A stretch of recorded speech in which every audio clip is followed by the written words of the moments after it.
Assalamualaikum warahmatullahi wabarakatuh. Perkenalkan, nama saya Muhammad Syahrul Ramadan, NIM 2030502088, kelas 2052 BPIC, Prodi Bimbingan Penjualan Islam, Fakultas Dakwah dan Komunikasi.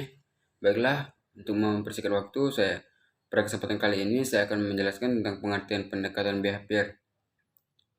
Yang pertama, pengertian pendekatan behavioral adalah merupakan salah satu aliran dalam psikologi. Pendekatan behavioral adalah pendekatan yang menekankan pada dimensi atau pada kognitif individu dan menawarkan berbagai metode yang berorientasi pada tindakan atau action oriented untuk membantu mengambil langkah yang jelas dalam mengubah tingkah laku.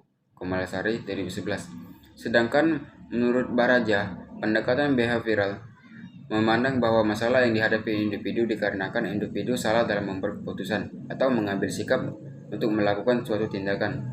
Oleh karena itu, pendekatan ini atau pendekatan perilaku ini dalam konselingnya menekankan pada perilaku spesifik, yaitu perilaku yang memang berbentur atau yang berlawanan dengan lingkungan dari diri klien sendiri. Baraja 1996. Yang kedua, faktor yang mempengaruhi gangguan jiwa. Pada berbagai budaya tradisional, gangguan jiwa itu sering dikaitkan dengan penyebaban spiritual atau supranatural. Misalnya roh jahat atau penyihir. Sedangkan secara medis itu dapat dijelaskan seperti gangguan-gangguan yang di bawah ini. Yang A. Peristiwa-peristiwa yang sangat menekan. B. Latar belakang keluarga yang sulit. C. Penyakit otak. D. Hereditas atau gen. E. Gangguan medis. B. Tujuan terapi. Dalam proses terapi ada tujuan yang akan dicapai oleh terapi terhadap proses dengan klien. Antara lain, yang satu, memperkuat motivasi untuk melakukan hal yang benar. Dua, mengurangi emosi untuk mengekspresikan perasaan atau kataris.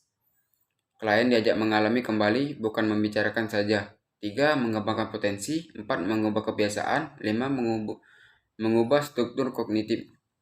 Adapun peran terapi memulihkan dan menyembuhkan dari tuna potensi menjadi kondisi yang lebih baik meskipun tidak sempurna. Yang penting untuk mendayagunakan sisa kemampuan yang masih dimiliki anak agar dapat mencapai suatu perkembangan dengan misalnya yang efektif dan produktif. 3.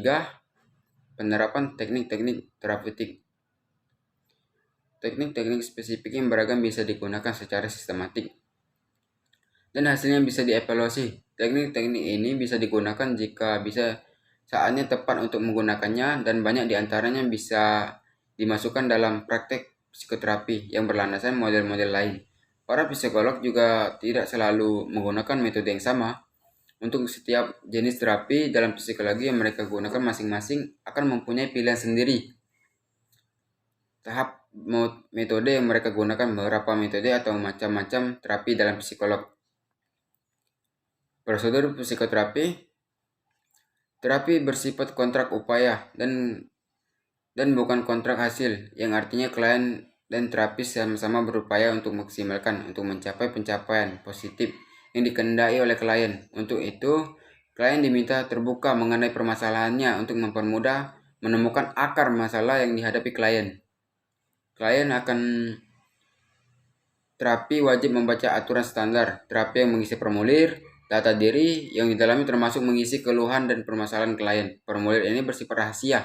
Hipoterapis sangat menjaga kerahasiaan identitas dan data diri klien.